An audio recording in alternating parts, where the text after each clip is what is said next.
Un concierge pleure en tenant le bébé d'un millionnaire. La raison déchirante a fait pleurer tout le monde. La pluie de novembre martelait les immenses baies vitrées de l'étage de la direction de Chen Industries, créant des rivières qui déformaient la silhouette de Paris, 40 étages plus bas. Marc Delaunay poussait son chariot de nettoyage industriel dans le couloir en marbre immaculé, ses baskets usées grinçant sur la surface polie.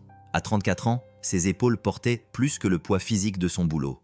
Elle portait le fardeau invisible d'un homme qui avait appris tôt que la vie était rarement juste. « Papa a presque fini, ma chérie », murmura-t-il dans son téléphone, coincé entre son épaule et son oreille, tandis qu'il vaporisait du nettoyant pour vitre sur une autre fenêtre. À l'autre bout du fil, la voix d'Emma, 6 ans, débordait d'excitation à propos de la pièce de théâtre de spectacle de fin d'année de son école. « Je serai là demain, ma chérie. Je te le promets. Tu seras la plus belle dinde que Paris ait jamais vue. » L'étage des cadres était généralement vide à 20 h. C'est pourquoi Marc préférait ce quart de travail. Moins de monde signifiait moins d'escaliers. Moins de commentaires chuchotés sur le concierge, qui semblait avoir été quelqu'un d'autre autrefois. Son reflet se reflétait dans la fenêtre, de larges épaules qui témoignaient de son passé de footballeur universitaire. Désormais caché sous un uniforme défraîchi, des yeux verts qui avaient perdu leur éclat le jour où sa femme Claire était morte en donnant naissance à Emma. Monsieur Delaunay. La voix le fit sursauter, et il faillit laisser tomber son vaporisateur. Il se retourna et vit Victoria Chen en personne debout dans l'embrasure de la porte du bureau du coin, ses talons de créateur claquant sur le sol alors qu'elle s'avançait dans le couloir. Même à 21 h, la PDG de 27 ans était impeccable dans son tailleur Armani gris anthracite, ses cheveux noirs tirés en arrière en un chignon sévère qui soulignait ses pommettes saillantes. « Madame Chen », dit Marc en se redressant, ne sachant pas pourquoi la plus jeune PDG de l'entreprise s'adressait directement à lui. En 6 mois de travail ici, il n'avait jamais échangé plus qu'un signe de tête polie. « Je suis désolé. Je peux revenir nettoyer votre bureau plus tard si… » « Non, non. » Elle fit un geste de la main pour le congédier, mais son visage habituellement impassible trahissait une certaine tension. Elle posa la main sur le bas de son dos, et Marc remarqua pour la première fois le léger renflement sous son blazer. « J'espérais. C'est plutôt inhabituel, mais pourriez-vous m'aider » Marc posa ses affaires, son inquiétude l'emportant sur le protocole. « Bien sûr, madame. De quoi avez-vous besoin » Victoria eut le souffle coupé et s'agrippa au cadre de la porte. « Je crois que le bébé arrive. » Mon chauffeur est parti il y a 1 heure et une nouvelle vague de douleur traversa son visage. J'ai appelé mon médecin, mais je dois me rendre à l'hôpital Saint-Louis. Sans hésiter, Marc se précipita à ses côtés, son bras puissant soutenant son poids. Mon camion est dans le garage. Laisse-moi t'aider. Alors qu'il se dirigeait vers l'ascenseur, la façade de Victoria s'est fissurée. 8 mois, allaita-t-elle. Il est en avance. Le père. Il n'est pas dans le tableau. Je suis seul dans cette épreuve. Ces 3 mots, je suis seul, frappèrent Marc comme un coup physique. Il se les était murmurés à lui-même tant de fois au fil des ans. D'abord quand il était gamin en famille d'accueil, puis en tant que veuf tenant sa fille nouveau-née dans ses bras. « Tu n'es pas seul maintenant », dit-il fermement en la guidant vers l'ascenseur. « Je suis là pour toi. » Le trajet jusqu'à l'hôpital se déroula dans un chaos de contractions et d'appels téléphoniques précipités. La camionnette Ford de Marc, vieille de 10 ans, n'avait jamais transporté de chargement aussi précieux, mais ses mains étaient fermes sur le volant tandis qu'il parcourait les rues de Paris mouillées par la pluie. Victoria, la femme qui dirigeait des conseils d'administration et négociait des contrats de plusieurs millions de dollars, lui serrait la main au feu rouge, ses ongles manucurés s'enfonçant dans sa paume calleuse. « Pourquoi es-tu si gentil ?» demanda-t-elle entre 2 contractions. « Tu ne me connais même pas. » Marc la regarda, voyant au-delà de la PDG la jeune femme effrayée qui se cachait derrière. « Parce que j'ai été à ta place. Dans des circonstances différentes, mais je sais ce que c'est que d'affronter le moment le plus effrayant de sa vie en se sentant seule. » À l'hôpital Saint-Louis, l'équipe médicale emmena Victoria, mais elle refusa de lâcher la main de Marc. « S'il te plaît, » dit-elle d'une petite voix. « Je sais que ce n'est pas ton boulot, mais je vais rester, » lui assura Marc. « Emma est avec sa grand-mère ce soir. Je vais rester. » Les heures se transformèrent en un marathon de douleur et d'encouragement. Marc, le concierge, qui avait été invisible pour tout le monde dans le monde de Victoria, devint son point d'ancrage.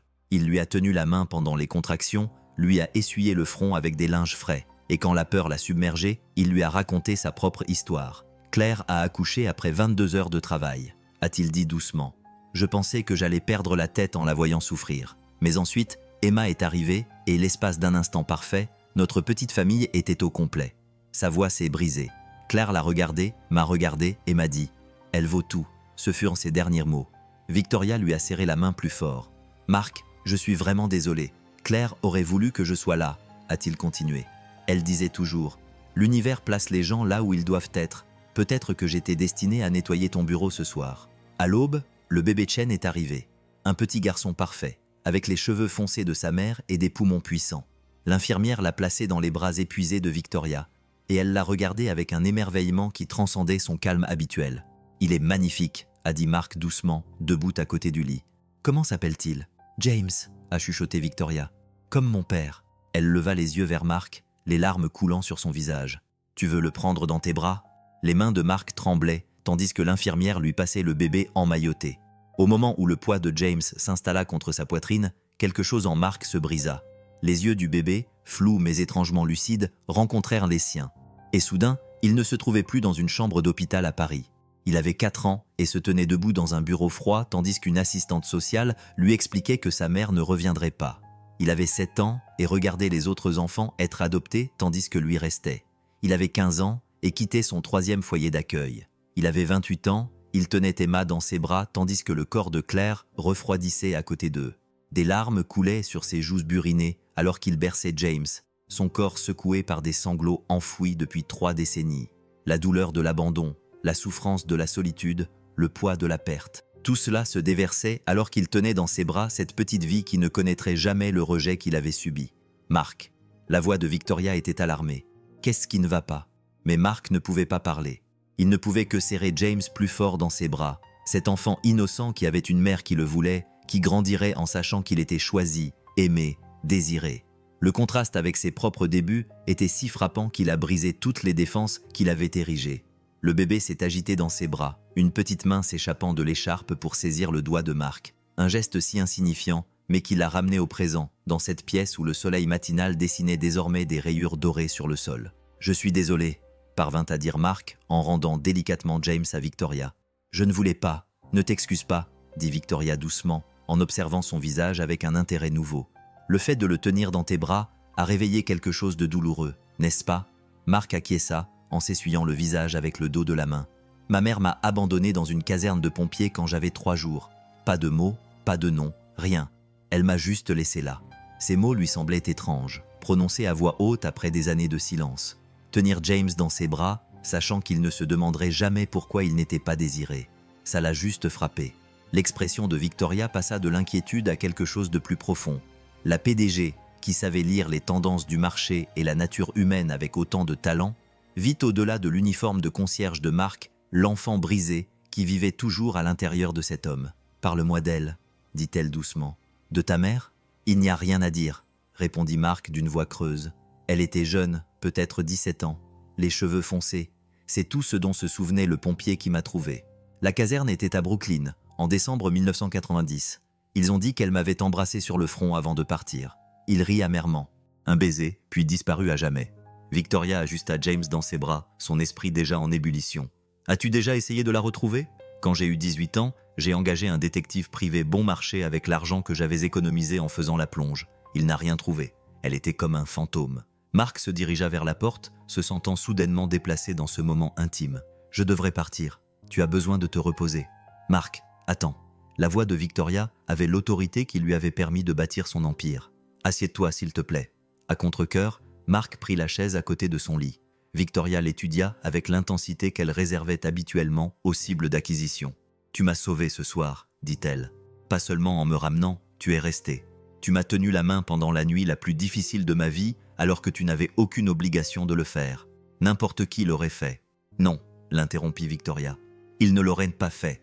Tu m'as témoigné une gentillesse que j'ai rarement connue, surtout de la part de quelqu'un qui avait toutes les raisons de m'en vouloir, à moi et à mes privilèges. » Elle baissa les yeux vers James, puis les releva vers Mark. « Je veux te rendre cette gentillesse. » Mark secoua la tête. « Je n'ai pas besoin de charité, Madame Chen. J'ai mon travail, ma fille. »« Je ne te propose pas de charité, » dit Victoria avec fermeté. « Je vous offre des ressources. J'ai des relations.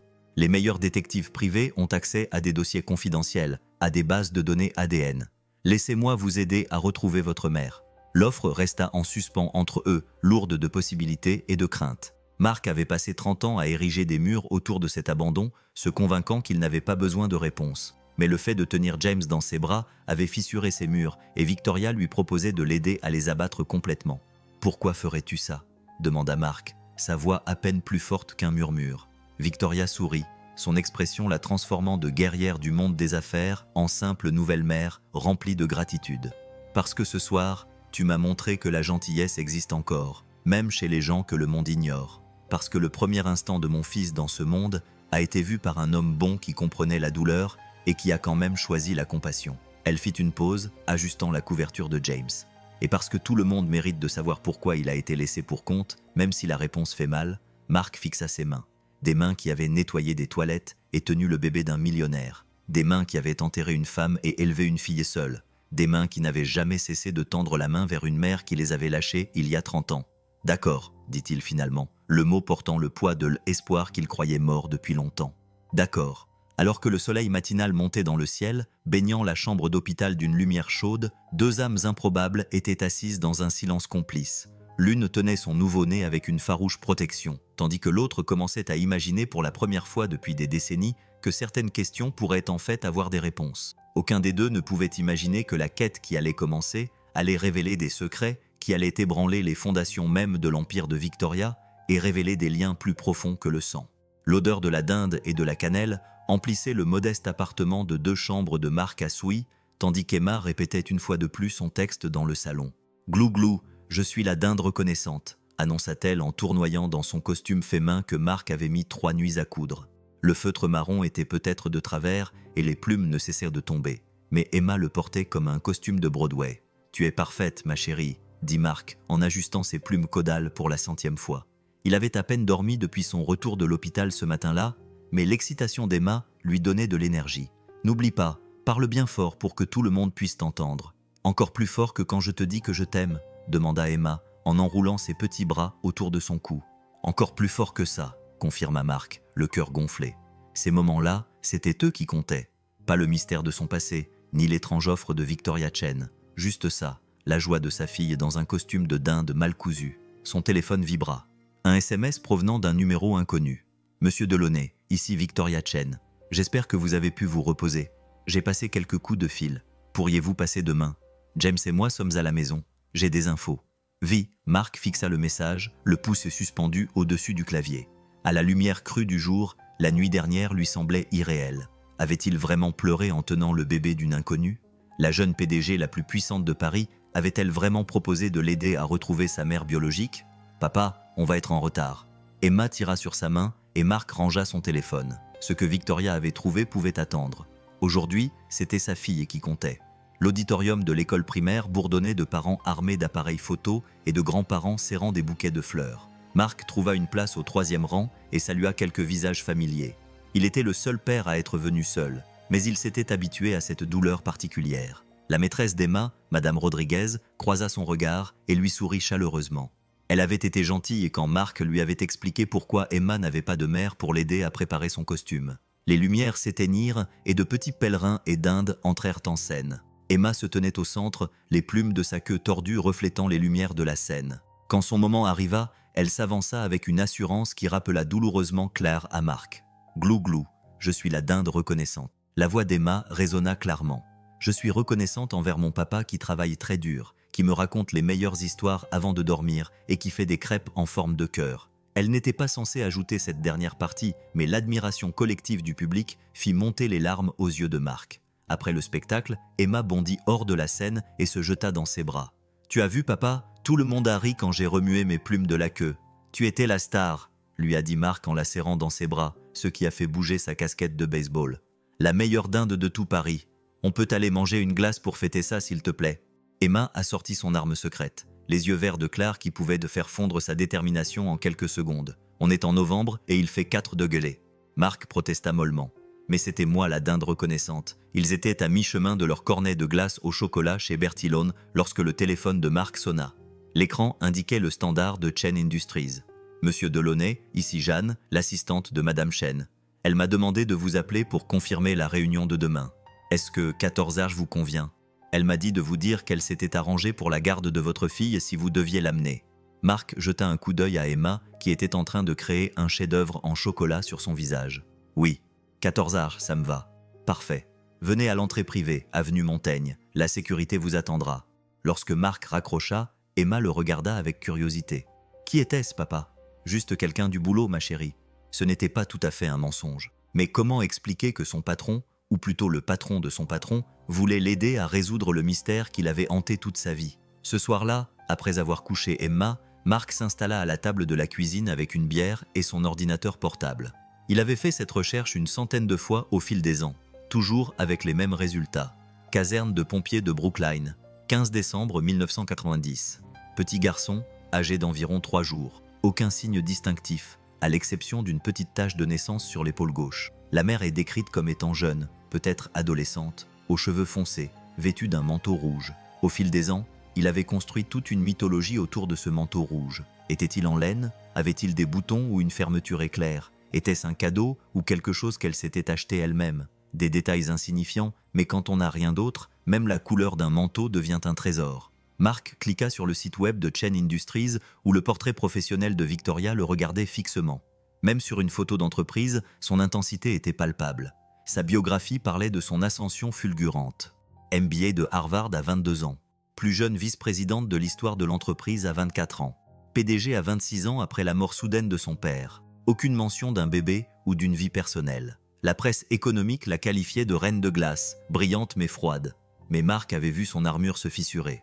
Il lui avait tenu la main pendant les contractions, avait vu sa terreur et sa joie. La femme qui avait pleuré lorsque James avait poussé son premier cri n'était pas le robot dépeint par les médias. Elle était tout aussi humaine que le concierge qui nettoyait son bureau. Le sommeil l'avait fui cette nuit-là. Mark était allongé dans son lit, fixant le plafond, se demandant quelle boîte de Pandore il s'apprêtait à ouvrir. Certains secrets restaient enfouis pour de bonnes raisons. Et si sa mère était morte? Et si elle était vivante mais ne voulait rien avoir à faire avec lui? Et si la vérité était pire que l'ignorance? Mais ensuite, il pensa à Emma, à tout ce qu'il donnerait pour lui épargner les questions avec lesquelles il avait vécu. Si quelque chose lui arrivait, il s'était assuré qu'elle sache qu'elle était aimée, désirée, choisie. Sa mère ne lui avait donné aucune de ces certitudes. Il était peut-être temps de les prendre pour lui-même. Le lendemain matin, Mark déposa Emma à l'école et alla travailler à son poste habituel chez Chen Industries. L'équipe de nuit avait des ragots à propos d'un drame qui s'était déroulé à l'étage de la direction. Apparemment, Madame Chen avait accouché ici même, dans le bâtiment. Mark garda la tête baissée, laissant leurs spéculations glisser sur lui. Qu'il se demande pourquoi les produits d'entretien avaient été abandonnés dans le couloir, pourquoi le bureau du PDG n'avait pas été touché.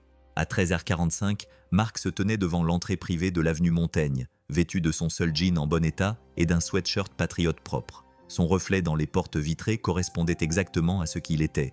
Un père célibataire issu de la classe ouvrière sur le point d'entrer dans un monde auquel il n'appartenait pas. Le gardien de sécurité vérifia son identité et lui tendit un badge visiteur. « Ascenseur du penthouse, monsieur. Il est déjà programmé. » Le trajet donna à Mark le temps de se rassasier. Lorsque les portes s'ouvrirent directement sur le penthouse de Victoria, sa première pensée fut que tout son appartement pourrait tenir dans son hall d'entrée. Les baies vitrées offraient une vue imprenable sur le port de Paris et tout brillait d'une propreté que seul l'argent pouvait acheter. « Mark, bienvenue !» Victoria est apparue dans le couloir, vêtue d'un jean de marque et d'un pull en cachemire.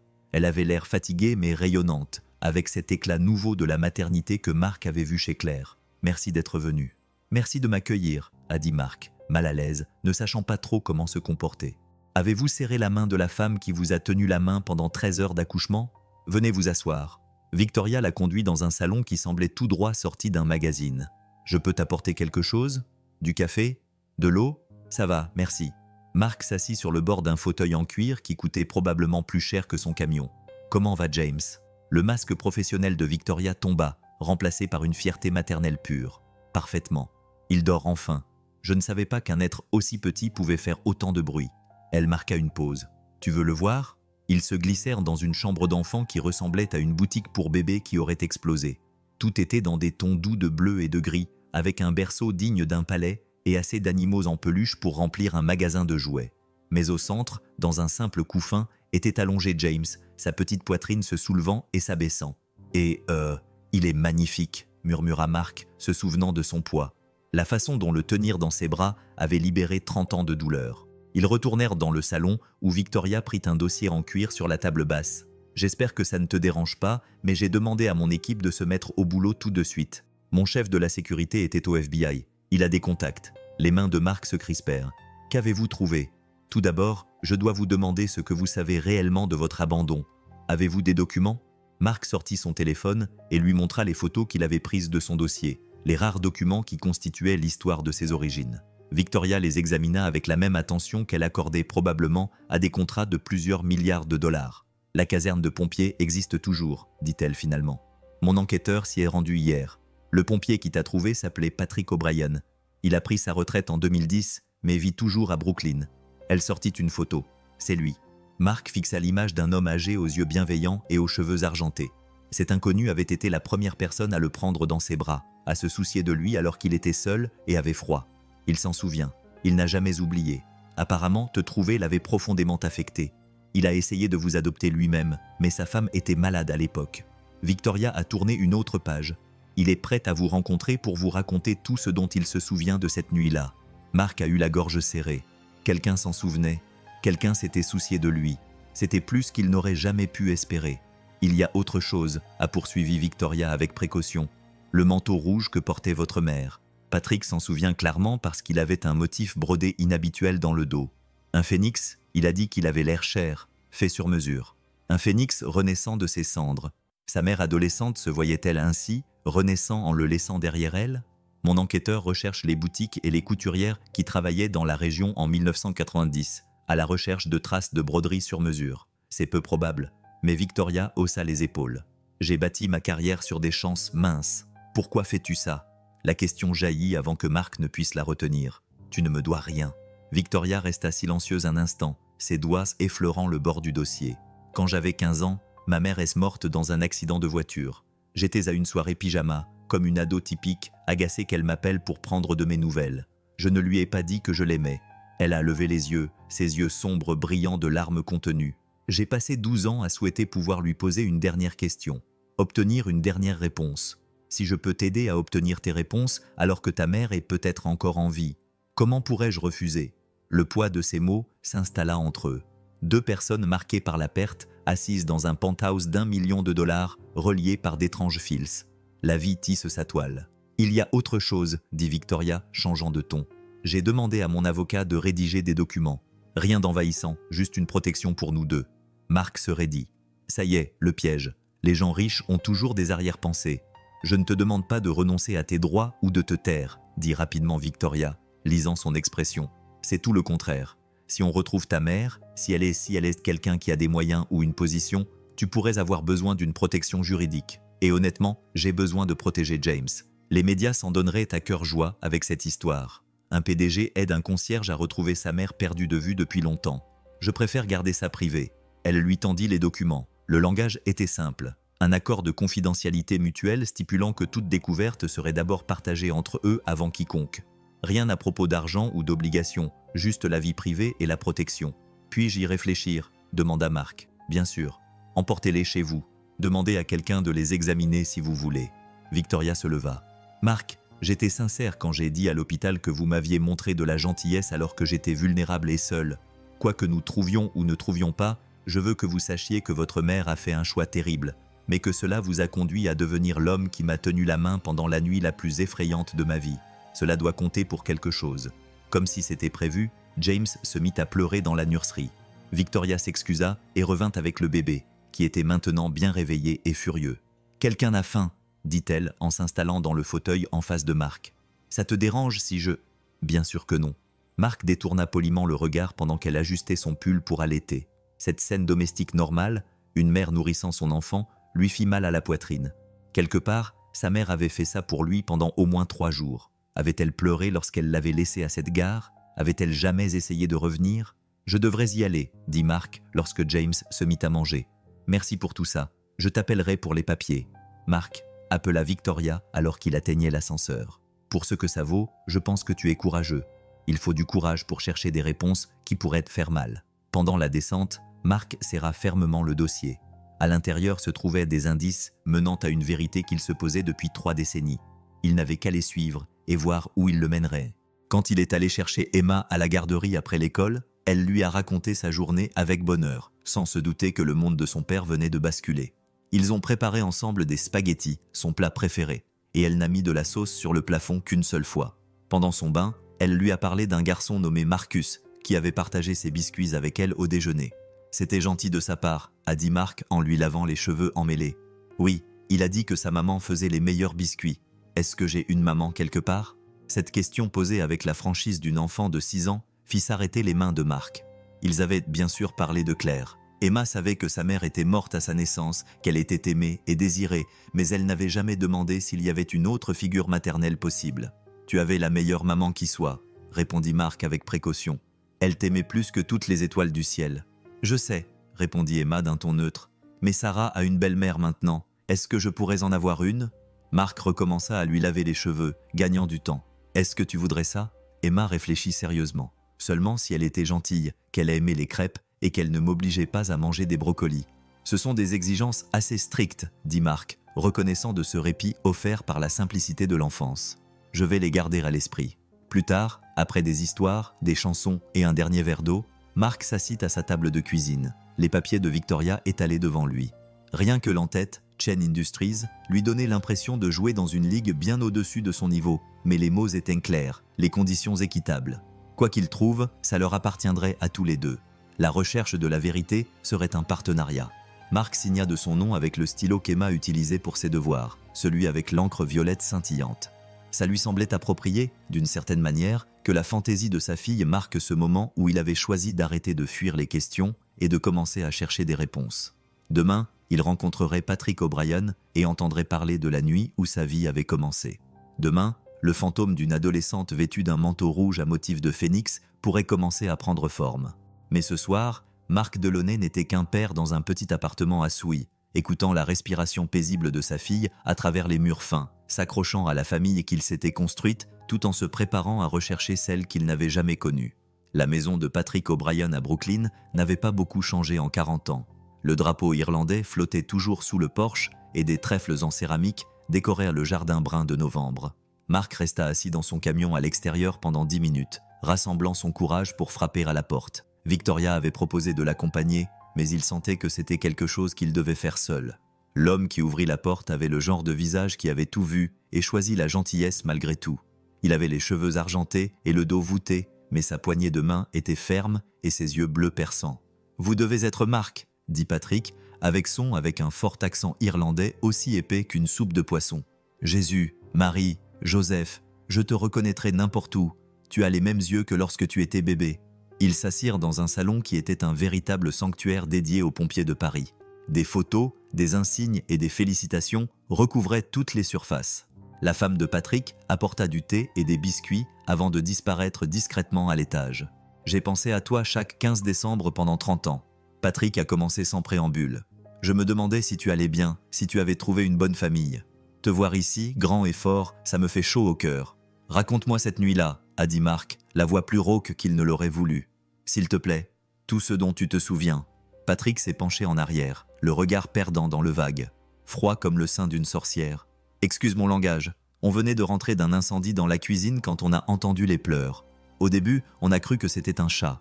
Le son était si faible, mais tu étais là, enveloppé dans une couverture rose sur le pas de la porte, comme dans un film. » « Rose ?» Marc n'avait jamais entendu parler de ce détail. Une couverture rose comme une robe de princesse, tricotée à la main, tu avais l'air si petit, peut-être 3 kilos, trempé. Mais tes poumons, mon Dieu, tu pouvais crier. En pleine forme, juste furieuse d'avoir été laissée dehors dans le froid. Patrick s'est levé et a pris un album photo sur une étagère. Il a feuilleté les pages montrant des incendies et des remises de diplômes jusqu'à ce qu'il trouve ce qu'il cherchait. « Tiens, j'ai pris cette photo à l'hôpital cette nuit-là. Je n'aurais probablement pas dû, mais je n'ai pas pu m'en empêcher. » Marc fixait le polaroid d'un petit bébé dans un berceau d'hôpital. Il avait vu des photos de bébés de ses familles d'accueil, mais jamais ça. Jamais depuis le tout début. Le nourrisson sur la photo avait le visage rouge et criait, les petits poings levés en signe de protestation. « Il se battait depuis le début, » dit Patrick avec tendresse. « Les infirmières ont dit que tu avais environ 3 jours, que tu étais bien soigné. Quelqu'un t'avait aimé pendant au moins ces 3 jours. »« Ma mère, » dit Marc. « Tu l'as vue ?» Le visage de Patrick s'assombrit. « Je l'ai juste aperçue alors qu'elle s'éloignait. J'étais sorti fumer une cigarette. Une mauvaise habitude que j'ai abandonnée il y a des années, et je l'ai vue partir. Une jeune fille, peut-être 17 ans, de longs cheveux noirs, vêtue de ce manteau rouge. J'ai parlé du phénix à ton ami. Magnifique travail. C'était du fil d'or qui reflétait la lumière des réverbères. Elle pleurait à chaudes larmes. Je l'ai appelée, lui ai demandé si elle allait bien, mais elle a juste accéléré le pas. Si j'avais su. Patrick secoua la tête, mais je pensais qu'elle n'était qu'une autre fille au cœur brisé. Je ne l'ai associée au bébé que plus tard. Elle s'est retournée? Marc détestait le son de sa petite voix. À la gare? Vers moi? Non, fiston. Elle marchait droit devant elle comme si les chiens de l'enfer la poursuivaient. Mais Patrick tendit le bras et saisit l'épaule de Marc. J'ai vu beaucoup de gens en crise au cours de mes 40 années de carrière. Cette fille ne s'éloignait pas tranquillement. Elle s'éloignait parce qu'elle pensait devoir le faire. Marc absorba ces informations, essayant de se faire une idée à partir de fragments. Une jeune fille de 17 ans vêtue d'un manteau sur mesure, sanglotant en abandonnant son bébé. Cela ne correspondait pas à l'histoire qu'il s'était construite d'une mère négligente qui l'avait abandonnée. « Il y a autre chose », dit Patrick en revenant à l'album. « Il y a environ 15 ans, quelqu'un d'autre est venu se renseigner sur toi. » Marc redressa brusquement la tête. « Quoi ? Un détective privé. Un type élégant avec une voiture de luxe qui disait enquêter sur d'anciens cas d'adoption pour un client. Il s'intéressait particulièrement au bébé abandonné en décembre. » Patrick trouva une autre photo. Celle-ci représentait une carte de visite. Je l'ai gardée. Je me suis dit qu'un jour tu viendrais peut-être chercher des infos. Richard Blackwood. Enquête discrète. Marc photographia la carte avec les mains tremblantes. Quelqu'un d'autre le cherchait. Quand il avait 19 ans, qu'il se débattait à l'université communautaire et lavait la vaisselle, quelqu'un le cherchait. A-t-il dit qui était son client? Pas un mot, mais il avait de l'argent derrière lui, je pouvais le voir. Le genre de détective que les gens riches engagent quand ils veulent que les choses soient réglées discrètement. Patrick observa Marc attentivement. « Tu devrais faire attention, fiston. Les secrets qui restent enfouis pendant 30 ans ont généralement une raison. » Ils discutèrent pendant encore 1 heure. Patrick lui raconta des anecdotes de la caserne. Comment les gars avaient pris tour à tour soin du petit Marc à l'hôpital. Comment la femme de Patrick, paix à son âme, lui avait tricoté une couverture qui l'avait accompagné dans sa première famille d'accueil. Comment Patrick avait essayé de retrouver Marc dans le système, mais l'avait perdu après son 3e placement. « Je t'ai laissé tomber, » dit le vieil homme doucement. « J'aurais dû me battre plus fort pour te garder à l'œil. »« Tu m'as sauvé, Marc, répondit-il. Tu m'as donné une chance dans la vie. C'est tout ce qui compte. » Lorsque Marc finit par partir, Patrick le serra dans ses bras comme le père qu'il n'avait jamais eu. « Retrouve ta mère, tu te souviens? Elle n'était qu'une enfant elle-même. Quelles que soient ses raisons, elle devait être puissante pour qu'elle t'abandonne. » Le trajet de retour vers la ville donna à Marc le temps de réfléchir. Quelqu'un l'avait cherché. La couverture rose suggérait une préparation, une attention particulière. Sa mère avait pleuré.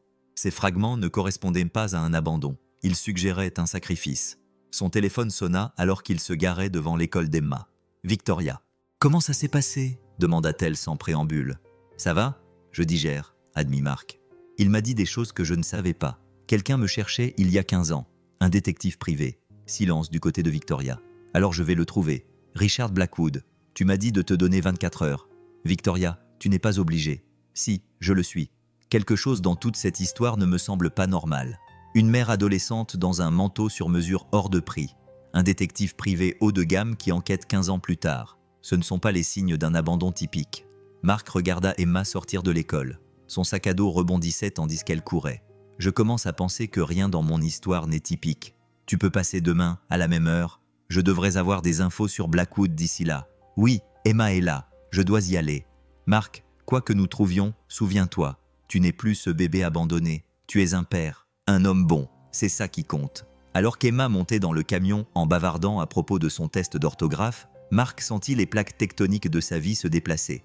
Pendant 30 ans, il avait été Marc Delaunay, bébé abandonné, enfant placé en famille d'accueil, veuf, concierge. Mais peut-être, juste peut-être, était-il aussi quelqu'un d'autre. Quelqu'un qu'une adolescente en pleurs ne pouvait pas garder. Quelqu'un qui valait la peine d'engager un détective privé coûteux pour le retrouver. « Papa, tu m'écoutes ?»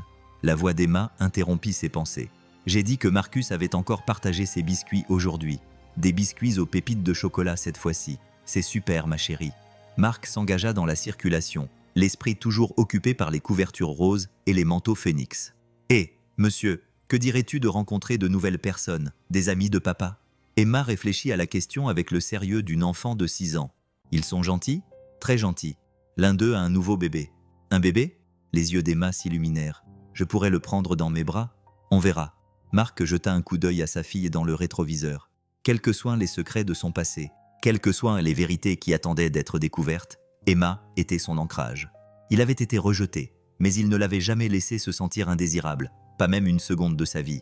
Ce soir-là, après le dîner et les devoirs, Marc se retrouva de nouveau devant son ordinateur portable. « Mais cette fois, au lieu de rechercher « Bébé abandonné Brookline, 1990 », il tapa « Richard Blackwood, détective privé, Paris ». Les résultats étaient rares, mais intrigants. Blackwood avait exercé de la fin des années 90 jusqu'en 2015, se spécialisant dans les recherches généalogiques et les affaires familiales discrètes de Mark. Son cabinet avait fermé lorsqu'il avait pris sa retraite, mais un profil LinkedIn suggérait qu'il était toujours en vie et vivait à Marblehead. Mark fixait l'écran quelque part à Marblehead. À moins d'1 heure de là, vivait un homme qui savait peut-être qui le recherchait. L'envie de s'y rendre immédiatement était forte, mais Emma avait besoin de son bain, de son histoire, qu'on l'aborde. Sa fille passait toujours en premier. Alors qu'il lisait Corduroy pour la 1000e fois, Emma l'interrompit. « Papa, tu crois que la maman de Corduroy lui manquait ?» Cette question, innocente et fortuite, faillit faire tomber le livre des mains de Mark. « Qu'est-ce qui te fait dire ça, ma chérie ?»« Eh bien, il était tout seul dans le magasin. Quelqu'un a dû l'y laisser.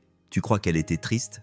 Mark serra Emma contre lui. « Je pense que tous ceux qui perdent un être cher sont tristes. Mais Corduroy a retrouvé Lisa, n'est-ce pas? Il a retrouvé sa famille. » « Comme tu m'as retrouvé, » dit Emma avec assurance. « On s'est retrouvés, c'est vrai ma chérie, on s'est trouvés. » Alors que Emma s'endormait, Mark s'assit dans la chambre plongée dans l'obscurité, observant son visage paisible.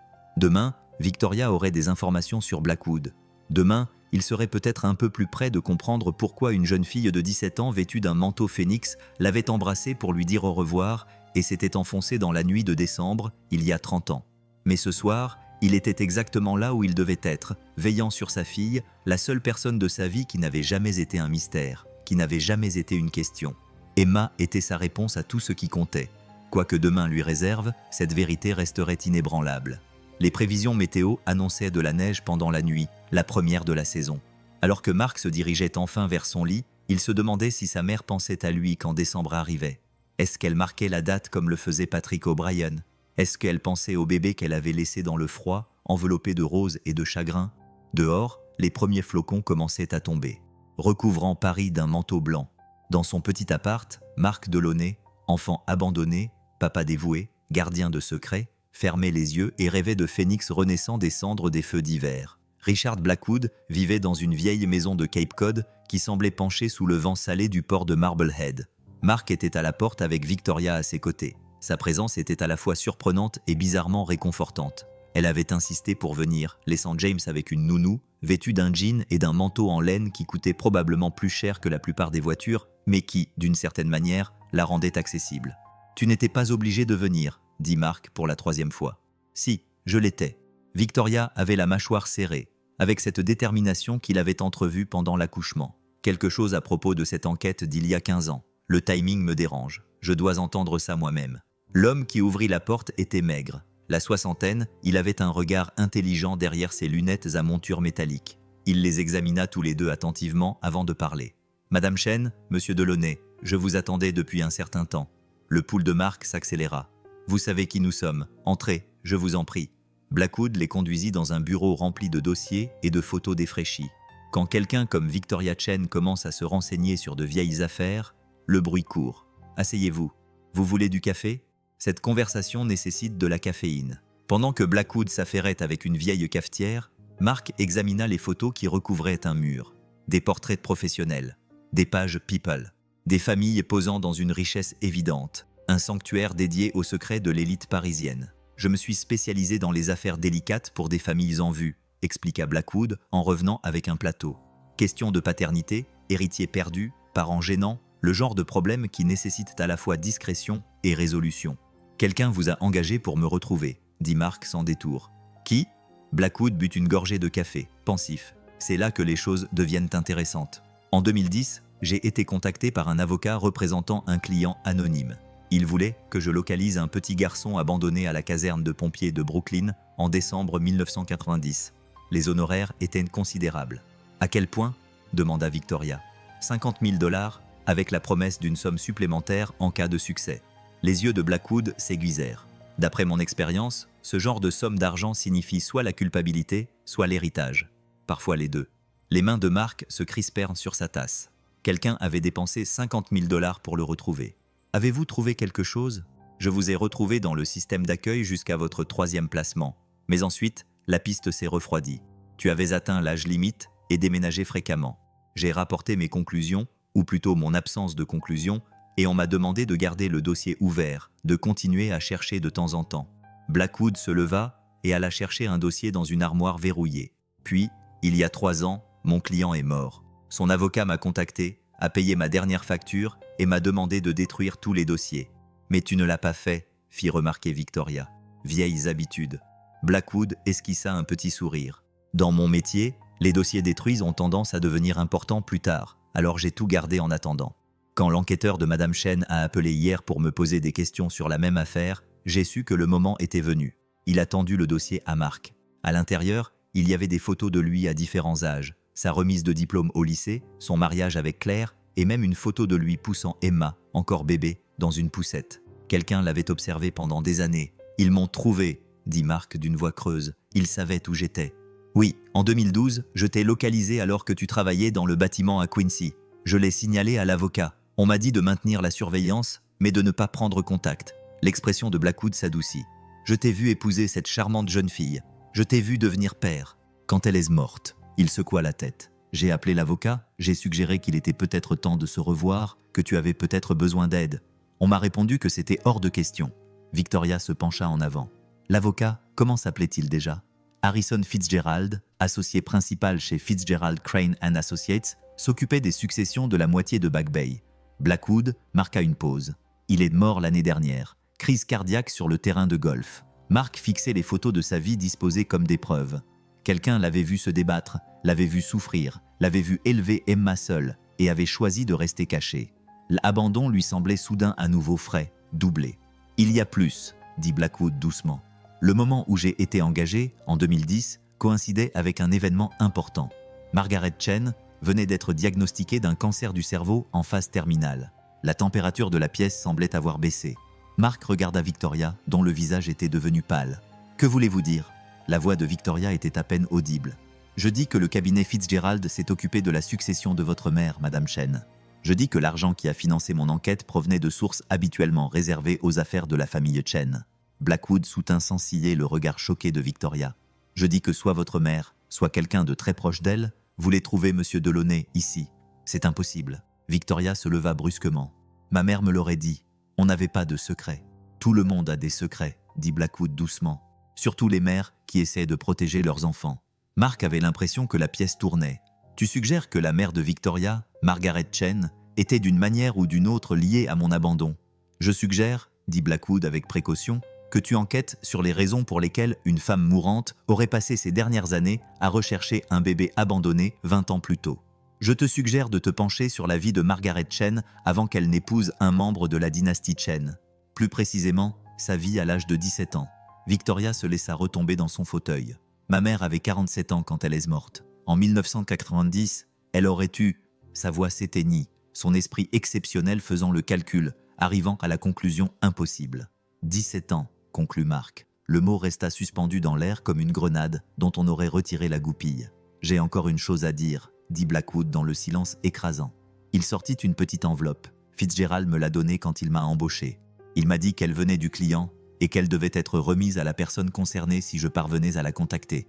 Comme il est mort et que vous êtes là. Marc prit l'enveloppe avec des mains tremblantes. À l'intérieur se trouvait une seule photo, celle d'une jeune femme aux longs cheveux bruns tenant un nouveau-né dans ses bras. Elle portait une blouse d'hôpital. Son visage était légèrement détourné de l'appareil photo, mais la ressemblance avec Victoria était indéniable. Au dos, écrit à l'encre délavée, « Mon cœur ». 12 décembre 1990. Victoria s'empara de la photo et l'étudia avec une intensité désespérée. Ça ressemble à ma mère, mais elle n'a jamais... Elle n'aurait pas pu. Le manteau rouge avec le phénix, dit soudain Marc. Margaret Chen avait-elle un manteau comme celui-là? Victoria porta la main à sa gorge. Il était dans son placard. C'était sa pièce vintage préférée. Elle disait que sa mère l'avait fait faire sur mesure pour son 17e anniversaire. Je l'ai porté à ses funérailles. Les implications les frappèrent comme un raz de marée. Si Margaret Chen était la mère adolescente de Marc, si c'était elle qui l'avait laissé à la caserne des pompiers, alors il fallait faire des tests ADN, dit Victoria, retrouvant son sang-froid de PDG alors même que son monde s'écroulait. Il nous faut des preuves avant de tirer des conclusions hâtives. Je peux m'en occuper, proposa Blackwood. Des résultats de laboratoire discrets dans 48 heures. Mais je dois préciser que Fitzgerald a été très prudent. Il n'aurait pas passé 3 ans à chercher et à surveiller sans être certain. Marc se tenait debout, les jambes tremblantes, le concierge et la PDG, le bébé abandonné et la fille privilégiée. Était-ce possible? J'ai besoin d'air, dit-il brusquement en se dirigeant vers la porte. Il se tenait sous le porche de Blackwood, respirant à plein poumon la brise salée lorsque Victoria le rejoignit. Ils se tenaient côte à côte, sans se regarder, essayant de comprendre l'impossible. « Si c'est vrai, dit finalement Victoria, si ma mère était ta mère, ça fait de nous ne faisons pas ça. » La voix de Mark était aiguë. Pas avant de savoir, pas avant d'avoir des preuves. Elle n'a jamais rien dit, ni quand elle était mourante, ni dans ses lettres. La voix de Victoria se brisa. Comment avait-elle pu garder ce secret? Comment avait-elle pu avoir un enfant et simplement le rejeter? La douleur dans sa voix fit se retourner Mark. Victoria pleurait, et la façade impassible du PDG s'effondra complètement. Sans réfléchir, il la serra dans ses bras. Cette femme qui était peut-être sa sœur, qui était peut-être la réponse à toutes les questions qu'il s'était jamais posées. Peut-être qu'elle ne m'a pas rejeté, dit-il doucement. Peut-être qu'elle avait 17 ans, qu'elle était terrifiée et qu'elle a fait ce qu'elle pensait être le mieux. Peut-être qu'elle a passé le reste de sa vie à le regretter. Victoria s'écarta, s'essuyant les yeux. L'entreprise? Oh mon Dieu, si c'est vrai, tu aurais des droits sur la succession. La moitié de tout serait… Arrête, Mark leva la main. Je ne veux pas d'argent. Je n'ai jamais voulu d'argent. Je voulais juste savoir pourquoi. Ils retournèrent dans le bureau de Blackwood où l'enquêteur leur avait discrètement laissé de l'espace. Victoria prit les choses en main, organisant les tests ADN, échangeant leurs coordonnées, adoptant son personnalité professionnelle. Un bouclier contre le tsunami émotionnel.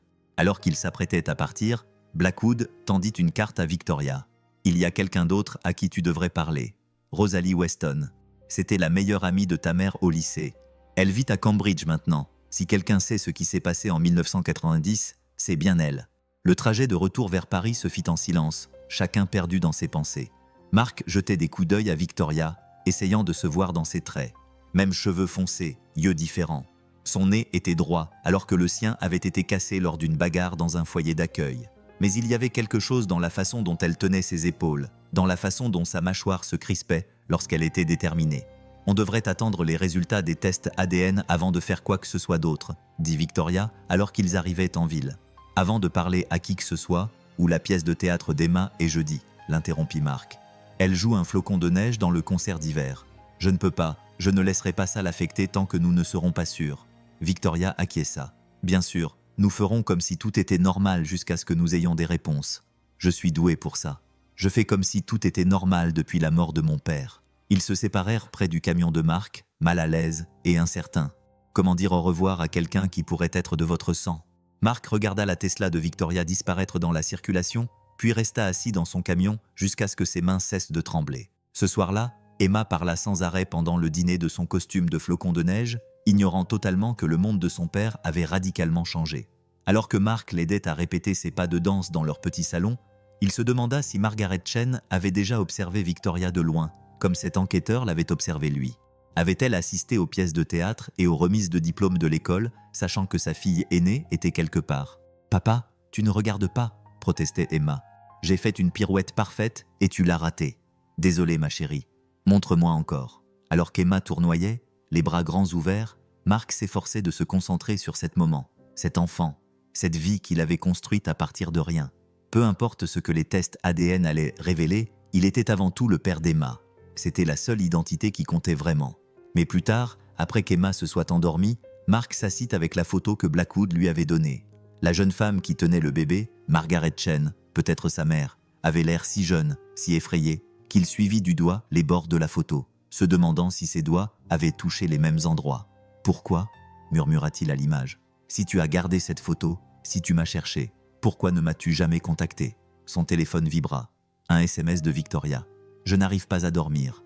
Je n'arrête pas de penser au dîner de Noël, aux fêtes d'anniversaire et à toutes les fois où nous aurions pu être dans la même pièce si les choses avaient été différentes.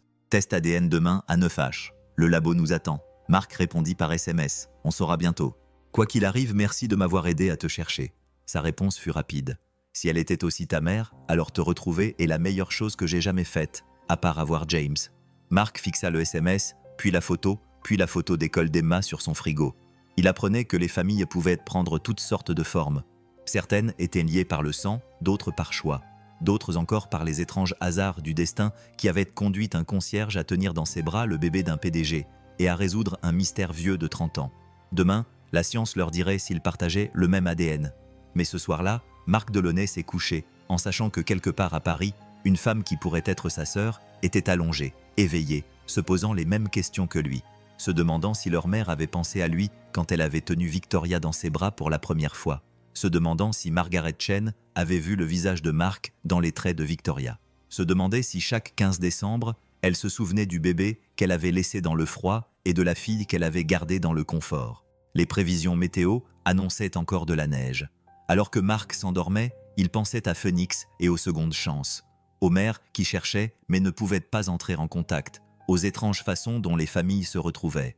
Demain apporterait des réponses. Ce soir, il avait assez de questions pour toute une vie.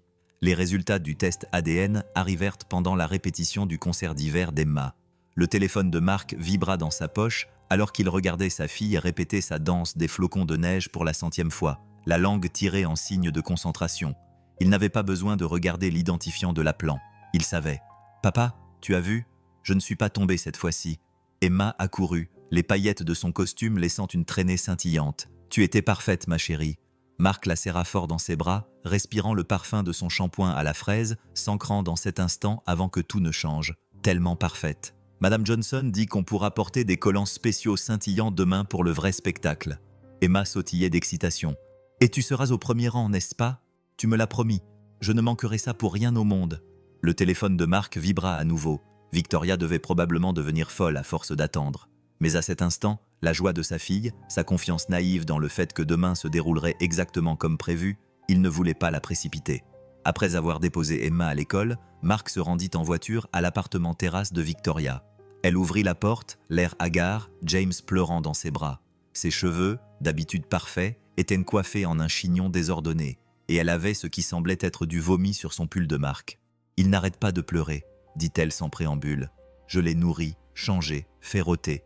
Je ne sais pas quoi faire. » Marc prit James sans réfléchir, installant le bébé contre son épaule, se balançant légèrement. Parfois, ils ont juste besoin d'une énergie différente.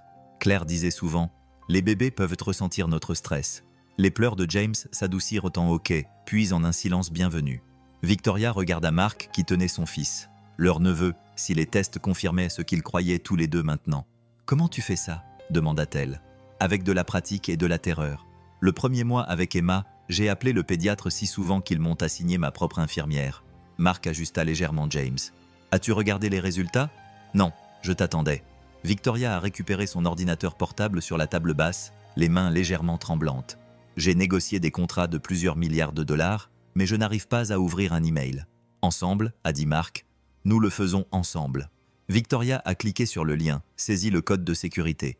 Les résultats se sont chargés lentement, remplissant l'écran de termes cliniques.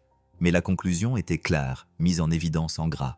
Probabilité de lien de fratrie, 997%. Ils restèrent assis en silence, écrasés par le poids de la vérité confirmée. Frères et sœurs. Ils étaient frères et sœurs.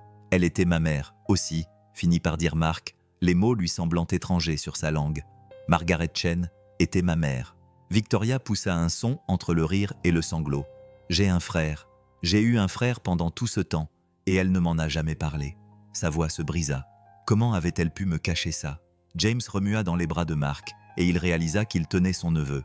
Emma avait une tante, un cousin. La petite famille isolée qu'il avait construite s'était soudainement agrandie, compliquée par la richesse, les secrets et 30 ans de séparation. « Nous devrions appeler Rosalie Weston, » dit Victoria, passant en mode PDG, telle une armure. « Si nous voulons comprendre pourquoi, c'est notre meilleure chance maintenant. » Avant de perdre mon sang-froid, Victoria décrocha son téléphone. « Madame Weston, je suis Victoria Chen. »« Oui, la fille de Margaret. Je vous appelle au sujet de quelque chose qui s'est passé en 1990. Je suis ici avec... » Elle s'interrompit et regarda Marc. « Je suis ici avec mon frère. » Le silence à l'autre bout de la ligne se prolongea si longtemps que Marc se demanda si l'appel avait été coupé. Puis, une voix usée par le temps retentit. « J'ai attendu cet appel pendant 30 ans. Venez maintenant, tous les deux. Il est temps que vous connaissiez la vérité. » Rosalie Weston vivait dans une maison victorienne à Cambridge qui avait connu des jours meilleurs. Elle a ouvert la porte vêtue d'une blouse tachée de peinture, ses cheveux gris rassemblés en une longue tresse. Son regard s'est immédiatement posé sur Marc et elle a porté la main à sa bouche. « Mon Dieu, tu lui ressembles tellement » a-t-elle murmuré. « À qui » a demandé Marc. Mais Rosalie les faisait déjà entrer. La maison sentait la peinture à l'huile et les souvenirs. Rosalie les conduisit dans un salon rempli de toiles, de paysages, de portraits et de dizaines de peintures représentant une jeune femme aux cheveux noirs et aux yeux tristes.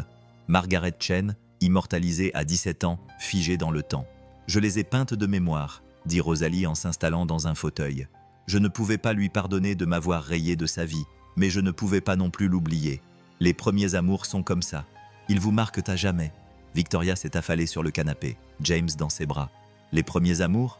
Tu ne savais pas. » Rosalie a regardé Victoria avec quelque chose qui ressemblait à de la pitié. « Non, bien sûr que tu ne savais pas. » Margaret s'est reconstruite complètement. Elle a enfoui le passé très profondément. Mais oui, nous étions amoureux. Nous avions 17 ans et étions convaincus que nous allions conquérir le monde ensemble. Marc avait la tête qui tournait. Un autre secret, une autre couche à dévoiler. Mais elle m'avait. Elle était enceinte. Ce n'était pas par choix. La voix de Rosalie se durcit.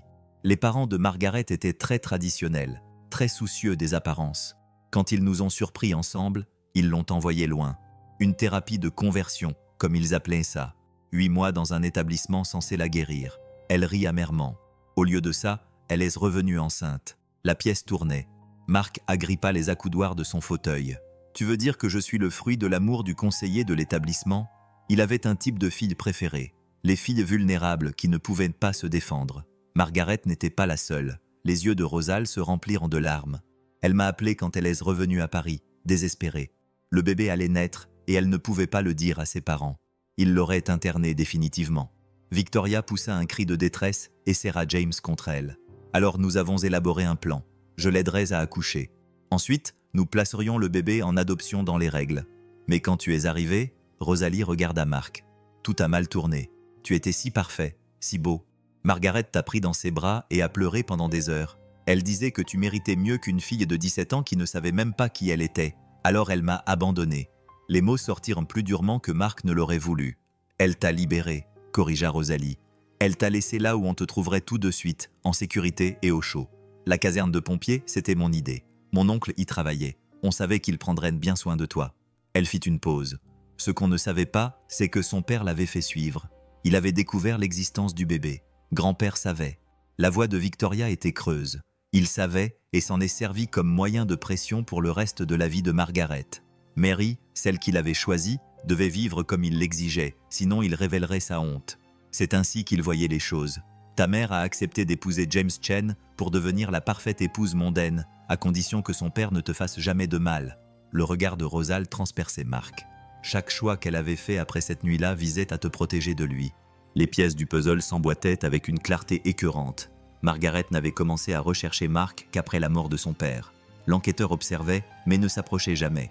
Une mère désespérée de savoir si son fils allait bien, mais terrifiée par ce qu'un contact pourrait apporter. Elle t'aimait, dit simplement Rosalie. Vous aimez tous les deux, mais elle aimait Marc en premier et différemment. Comme on aime quelque chose qu'on ne peut pas avoir. Elle disait que t'abandonner était comme arracher son cœur et lui demander de battre ailleurs. Pourquoi ne m'a-t-elle pas retrouvé après la mort de son père? La voix de Marc se brisa. Elle en a eu le temps, parce qu'à ce moment-là, tu avais une vie, une femme, une fille. Elle avait vu les rapports. Oui, elle t'avait fait surveiller. Elle avait vu que tu étais heureux. Que pouvait-elle t'offrir, à part bouleverser ta vie?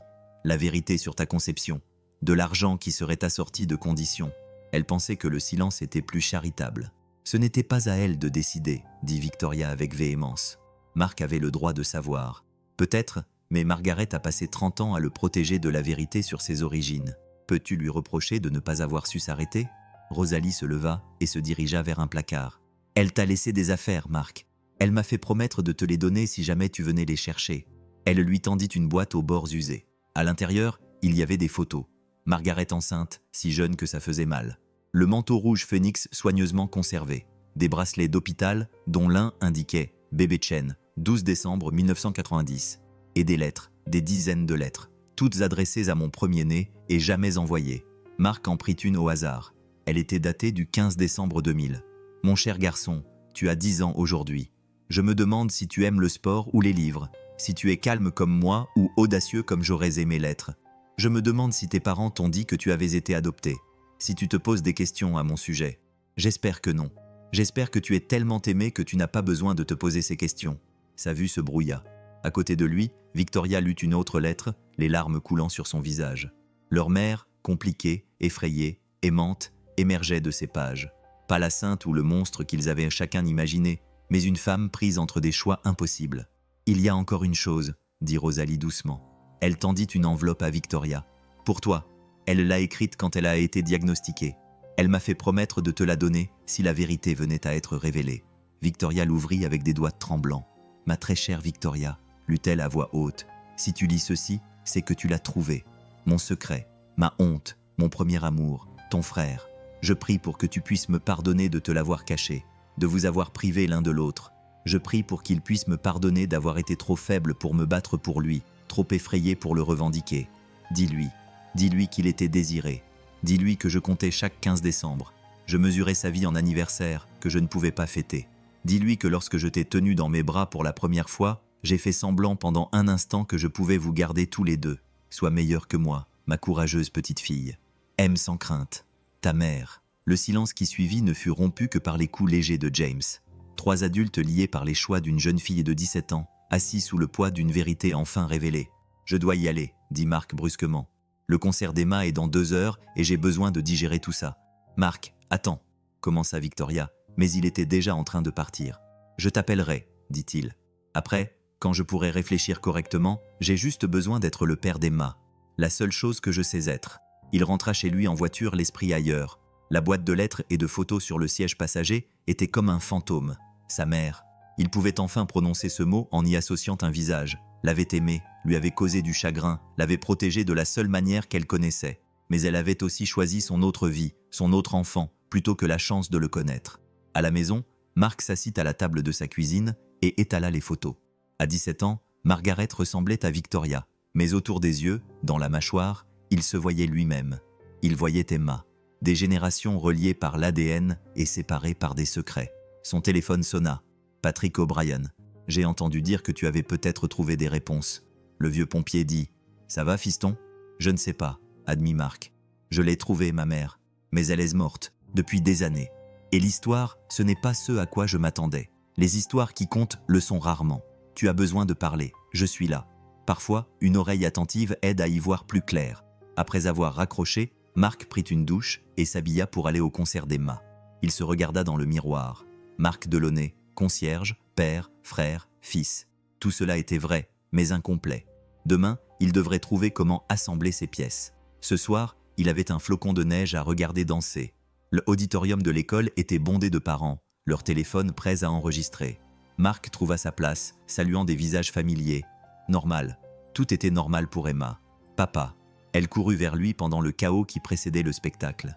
Des paillettes tombaient partout. « Tu es venu. Je te l'avais promis. N'est-ce pas ?» Marc redressa sa couronne de flocons de neige. « Tu vas être formidable. Madame Johnson dit que nous sommes tous des flocons de neige uniques, comme les vrais. Il n'y en a pas 2 identiques. » Emma tourna sur elle-même. « Es-tu le seul, toi, papa ?» Cette question, innocente et profonde, serra la gorge de Marc. « Oui, ma chérie. Je suis le seul moi. Tant mieux. C'est toi que je préfère. » Elle embrassa sa joue et retourna en courant dans sa classe, laissant Marc couvert de paillettes et d'émotions. Alors que les lumières s'éteignaient et que de petites voix se mettaient à chanter les merveilles de l'hiver, Marc sentit son téléphone vibrer. « Victoria, je sais que tu as besoin d'espace, mais je voulais que tu saches. Je suis contente qu'elle n'ait pas pu te garder. Sinon, je n'aurais jamais pu rencontrer mon frère. On verra le reste ensemble quand tu seras prêt. » Marc répondit par SMS. Je regarde Emma être un flocon de neige. Elle dit « Il n'y en a pas 2 identiques. Peut-être que les familles sont comme ça aussi. » Sur scène, Emma virevoltait avec ses camarades de classe, chaque enfant convaincu d'être la star. Marc regardait sa fille briller et pensait à Margaret Chen, qui n'avait jamais vu son fils être un flocon de neige, une dinde ou quoi que ce soit d'autre. Les choix et leurs conséquences se répercutent à travers les générations. Mais Emma tournait, riait, débordait de joie. Et Marc était là pour en être témoin parce qu'une jeune fille de 17 ans avait fait un choix impossible lors d'une tempête en décembre il y a 30 ans. C'était peut-être tout ce qu'il pouvait faire les meilleurs choix possibles avec les infos dont il disposait et espérer que l'amour suffirait à combler les fossés. Le spectacle s'est terminé sous un tonnerre d'applaudissements. Emma a salué, scrutant le public jusqu'à ce qu'elle trouve Marc. Son sourire, aussi éclatant que le soleil d'hiver, a fait disparaître tout le reste. Il était là. Elle était là. Ils formaient une famille, complète en soi tout en faisant partie de quelque chose de plus grand. Demain, il présenterait Emma à sa tante et à son cousin. Demain, il lirait le reste des lettres de Margaret et déciderait quoi faire au sujet de l'Empire Chen et de sa place dans celui-ci. Demain, le travail compliqué de construire de nouvelles relations commencerait. Ce soir, Marc Delaunay se tenait dans l'auditorium d'une école primaire, couvert des paillettes du costume de sa fille, sachant enfin exactement d'où il venait. Le mystère était résolu, les questions avaient trouvé une réponse, mais l'histoire, leur histoire, ne faisait que commencer. La salle de réunion de Chen Industries n'avait jamais accueilli une réunion comme celle-ci. Marc était assis à la table en acajou poli, toujours vêtu de son uniforme de concierge. Il venait directement de son travail, un choix délibéré. En face de lui, Victoria occupait sa place habituelle en bout de table, avec James endormi dans un berceau à côté d'elle. Entre eux, étalés comme des preuves, se trouvaient les résultats des tests ADN, les lettres de Margaret et 30 ans de secrets enfin révélés. Le conseil d'administration doit savoir, dit Victoria pour la 3e fois. Si on ne contrôle pas le récit, quelqu'un d'autre le fera. Blackwood a gardé des copies, vous le savez bien. Et Rosalie ne restera pas silencieuse éternellement. Marc suivit le grain du bois du bout du doigt, pensant à Emma à l'école, qui ignorait encore que son monde était sur le point de s'agrandir de façon exponentielle. 2 semaines s'étaient écoulées depuis le concert d'hiver. 2 semaines de rencontres prudentes et de construction minutieuse de relations.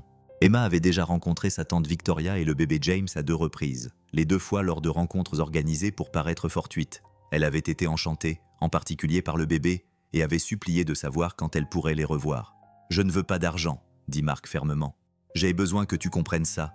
Je ne veux pas être l'héritier perdu depuis longtemps qui débarque pour réclamer la moitié de ton empire. »« Notre empire, » corrigea Victoria. « Que cela te plaise ou non, tu es le premier-né de Margaret Chen. Cela a une signification juridique et autre. Je suis concierge. Tu es mon frère. » La voix de Victoria avait la même intensité que lorsqu'elle menait des opas hostiles. « Tu crois que je me soucie de ce que tu fais dans la vie ? Tu m'as tenu la main pendant l'accouchement. Tu as élevé seule une fille extraordinaire. Tu as survécu à tout ce que la vie t'a infligé et tu en es sorti avec bonté. Ça vaut plus que n'importe quel MBA. » Marc regarda le portrait de Margaret Chen accroché derrière la chaise de Victoria. Leur mère, peinte à l'apogée de son pouvoir, ne laissait rien transparaître. Mais maintenant, il pouvait voir la tristesse dans ses yeux. Le poids des secrets dans la position de ses épaules. Elle avait bâti cet empire sur des fondations de sacrifice et de silence. Que voudrait-elle qu'ils en fassent maintenant ? Il y a une autre option, dit Victoria avec précaution. Une option qui pourrait satisfaire à la fois ton intégrité et le besoin de stabilité du conseil d'administration. Elle fit glisser un dossier sur la table.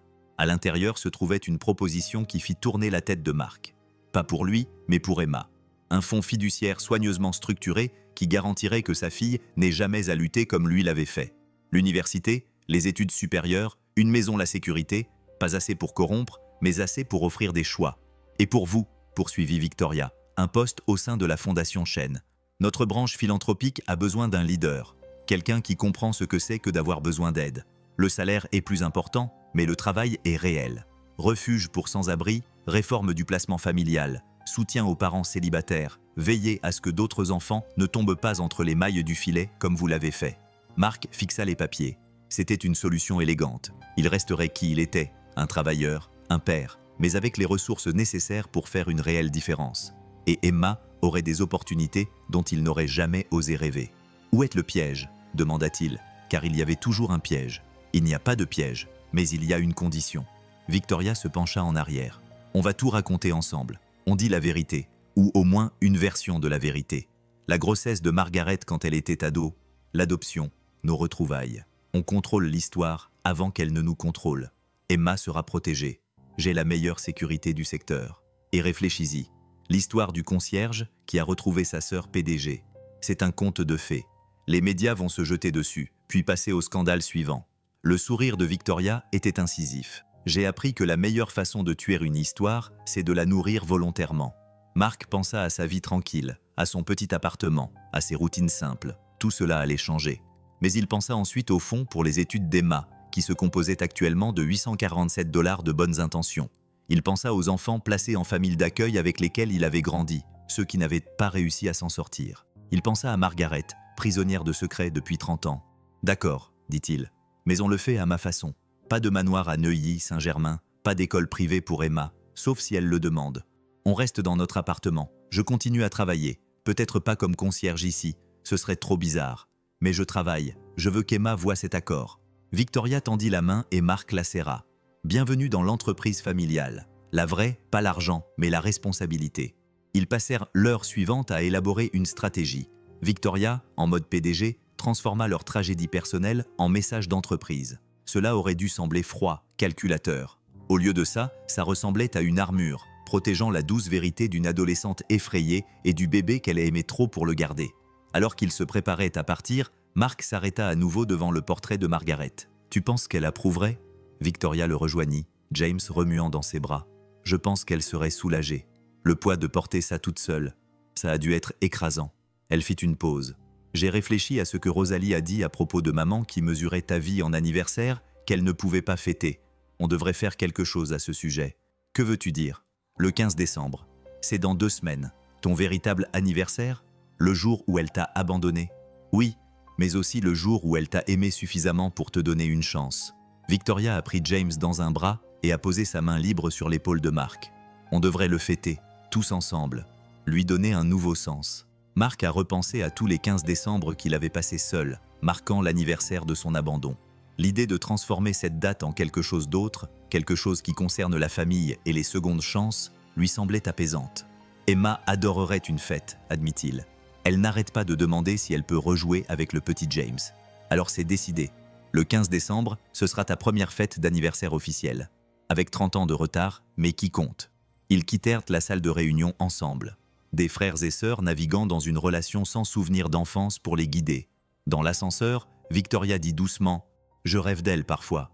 Maman, elle est jeune dans mes rêves maintenant, elle a 17 ans. Comme dans les peintures de Rosalie, elle tient un bébé dans ses bras et elle pleure. Je me réveille sans savoir si le bébé, c'est toi, moi ou James. J'ai trouvé un de ses journaux intimes, avoua Mark, caché dans la doublure d'un manteau. Elle écrivait à mon sujet, chaque mois de décembre. De petites notes où elle se demandait « Est-il grand ? Est-ce qu'il rit comme moi ? Est-il heureux ? Sans cesse. Est-il heureux ? L'es-tu » demandait Victoria. « Heureux ?» Mark réfléchit à la question. « J'ai Emma maintenant. Je tais toi et James. Je sais d'où je viens. Oui, je pense que je suis heureux. On y arrive. » L'ascenseur s'ouvrit sur le hall où le remplaçant de Mark poussait un chariot de nettoyage. L'homme salua respectueusement et Mark lui rendit son salut. Égaux dans le travail qui faisait tourner le monde. Bientôt, tout le monde saurait que le concierge était le frère du PDG, que les contes de fées s'habillaient parfois en uniforme de travail et sentaient le nettoyant industriel. Mais pour l'instant, ce n'était qu'une autre fin de service du soir. « Je dois aller chercher Emma, » dit Mark. « Tu veux venir ? On prend généralement une pizza le vendredi. » Victoria eut l'air surprise, puis ravie. « J'adorerais. Mais je dois te prévenir, ça fait des années que je n'ai pas mangé de pizza qui ne soit pas livrée avec de l'huile de truffe. Alors tu vas te régaler. La pizzeria Tonis utilise de l'huile normale et pratique des prix normaux.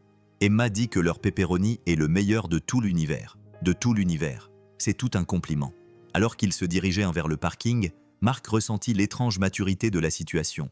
Sa sœur à ses côtés, sa nièce dans ses bras, sa fille qui l'attendait de l'autre côté de la ville. Margaret Chen avait séparé ses enfants pendant 30 ans, mais l'amour, comme l'eau, trouve toujours un chemin à travers les fissures.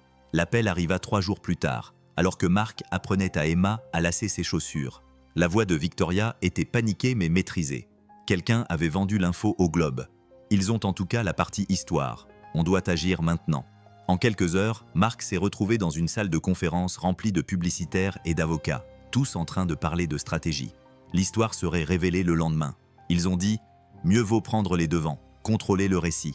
Ils avaient prévu une conférence de presse pour l'après-midi même. « Et Emma ?»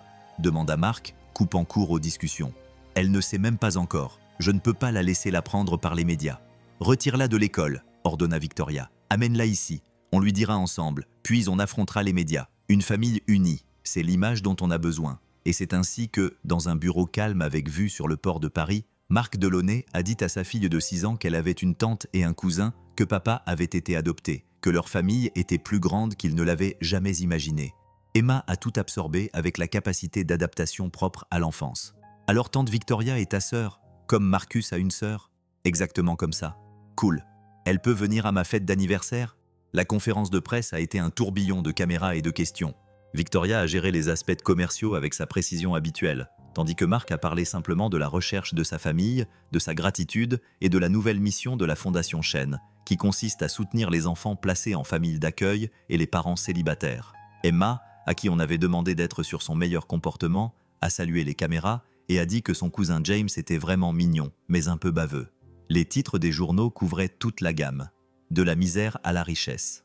Un concierge découvre que la sœur du PDG de la famille Chen est un secret de famille révélé à la naissance, l'histoire cachée d'une dynastie parisienne. Mais celui qui importait le plus à Marc venait d'un groupe de défense des enfants placés en famille d'accueil. La fondation Chen s'engage à verser 50 millions pour la réforme du système d'accueil. Alors que la tempête médiatique faisait rage, la vie s'installait dans un nouveau rythme. Marc a commencé à bosser à la fondation, troquant son uniforme de concierge pour des tenues professionnelles décontractées que Victoria a insisté pour lui acheter. Emma a commencé à passer ses week-ends dans l'appartement terrasse, apprenant à James à empiler des blocs et à peindre avec tante Victoria. Le fonds fiduciaire a été créé, assurant l'avenir d'Emma sans gâcher son présent. Le 15 décembre, ils se sont réunis dans l'appartement terrasse de Victoria. Marc, Emma, Victoria, James et même Patrick O'Brien et Rosalie Weston. Un gâteau d'anniversaire trônait sur la table. 30 bougies scintillaient. « Fais un vœu, papa !» Emma sautillait d'excitation. Marc regarda autour de lui cette famille improbable. Sa fille, sa sœur, son neveu, la meilleure amie de sa mère et l'homme qui lui avait sauvé la vie. Les places vides où Margaret et Claire auraient dû être lui faisaient mal, mais les places occupées comptaient plus. Il avait souhaité ça toute sa vie sans le savoir. Pas l'argent ou le statut social, mais l'appartenance, les liens. La réponse à la question de savoir pourquoi il avait été laissé dans le froid et la chaleur, de savoir que même l'abandon pouvait être un acte d'amour. « Je n'ai pas besoin de faire de vœux », dit Marc en tirant Emma sur ses genoux. « J'ai tout ce dont j'ai besoin ici. »« C'est idiot, papa. Tout le monde a besoin de souhaits. » Emma regarda Victoria. « N'est-ce pas, tante Vicky ?» Victoria, qui avait été PDG de Chen Industries pendant si longtemps qu'elle avait oublié comment être autre chose, sourit à son surnom. « Tu as tout à fait raison, Emma. Tout le monde a besoin de souhaits. » Alors Marc ferma les yeux et souhaita qu'Emma continue d'être heureuse, que James ne connaisse que l'amour, que Victoria accepte les choix de leur mère, que les enfants aidés par la fondation, que les familles se retrouvent, que tous les bébés abandonnés puissent un jour retrouver leur foyer. Il souffla les bougies d'un seul souffle, et Emma s'écria « Qu'as-tu souhaité ?»« Je ne peux pas te le dire, » répondit Marc. « Sinon, ça ne se réalisera pas. » Mais en regardant autour de lui, il savait que c'était déjà fait. Le bébé abandonné était devenu un père, un frère, un moteur de changement. Le concierge qui avait nettoyé le bureau de Victoria cette nuit fatidique avait effacé 30 ans de secrets, révélant la vérité qui se cachait derrière. La famille n'est pas seulement une question de sang. Il s'agit d'être présent, de se tenir la main pendant les douleurs de l'accouchement, de danser dans des costumes de flocons de neige, de choisir l'amour plutôt que la peur, la vérité plutôt que le confort, la connexion plutôt que l'isolement. Margaret Chen lui avait donné un moyen de le sauver. 30 ans plus tard, ses enfants avaient retrouvé le chemin les uns vers les autres, se sauvant eux-mêmes dans le processus. Ce n'était pas le conte de fées que les journaux avaient publié, plus compliqué et plus complexe. Mais c'était le leur, c'était réel, et ça suffisait. Alors que la fête continuait autour de lui, Marc sentit une présence, pas fantomatique, juste le poids d'être observé avec amour. Quelque part, il croyait que Margaret Chen était enfin en paix. Son cœur n'était plus partagé entre l'enfant qu'elle avait gardé et celui qu'elle avait perdu. Ces deux enfants étaient maintenant à la maison, différemment de ce qu'elle avait prévu, mais exactement là où ils devaient être. Les prévisions météo pour cette nuit-là annonçaient de la neige, la première vraie tempête de la saison. Mais à l'intérieur de l'appartement terrasse de Victoria, avec sa vue panoramique sur les lumières scintillantes de Paris, la famille Chen était au chaud et au complet. Demain apporterait de nouveaux défis. Gérer une fondation, élever des enfants, naviguer dans les relations fraternelles sans mode d'emploi. Mais ce soir-là, il fêtait le bébé qui avait été abandonné dans le froid et l'homme qu'il était devenu, entouré de la famille dont il n'avait jamais su qu'elle lui manquait. Dehors, la neige commençait à tomber, recouvrant la ville d'un manteau blanc.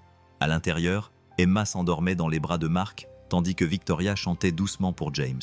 Et quelque part entre eux, le fantôme d'une jeune fille de 17 ans, vêtue d'un manteau en plume de phénix, déploya enfin ses ailes et s'envola librement. Son secret avait réuni ses enfants. Son sacrifice s'était transformé en quelque chose de beau, de durable et de complet. Pensez-vous que la mère de Marc a eu raison de cacher la vérité? Partagez votre avis avec nous dans les commentaires. Et si vous avez aimé cette histoire, n'oubliez pas de vous abonner.